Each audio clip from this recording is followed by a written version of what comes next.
In 1985, I was working at a sawmill in the little community I grew up in Brushy, Tennessee.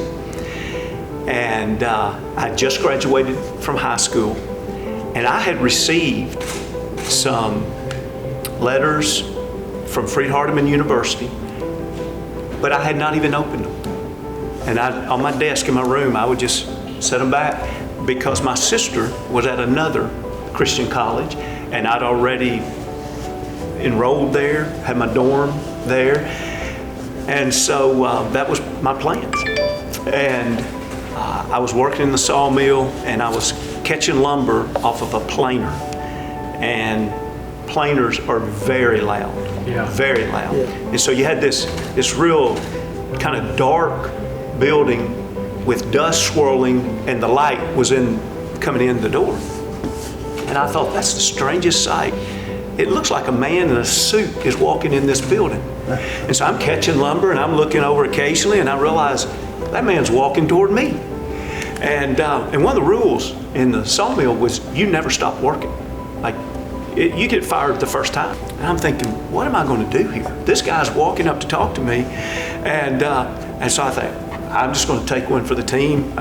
So I motioned to the guy feeding the planer for him to stop, and stepped over and introduced himself as Dr. E. Claude Gardner, the president of Freed-Hardeman University.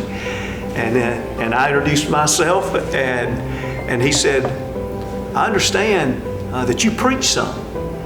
And I said, yes, sir, I do. I'd started preaching at 14, so I was preaching pretty much every Sunday then. And I said, yes, sir. And he said, we love preacher students at Freed-Hardeman. We'd love to have you come and be a part of our studies in Bible. And you know, and I appreciated that.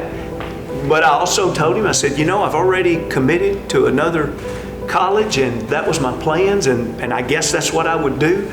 But we shook hands again, and I thanked him, and of course I meant it. I appreciated that he stopped in, and I thought about how I felt sorry for his suit. Now it was going to be all full of dust, and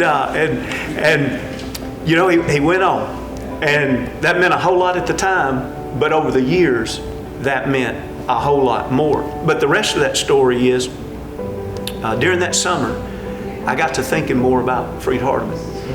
And so one night I thought, I'm going to open the mail. There's probably 4 different letters. Probably some of it was something almost anybody that would be looking would receive. But there were at least 2 letters that Brother Gardner sent personally.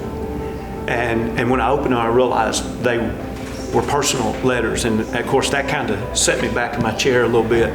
And I read those letters, and he offered some scholarship because I would be studying Bible. And I walked into the kitchen. Mom was in the kitchen cooking, and I was holding those letters, and I said, I think I need to go visit Freed-Hardeman sometime soon.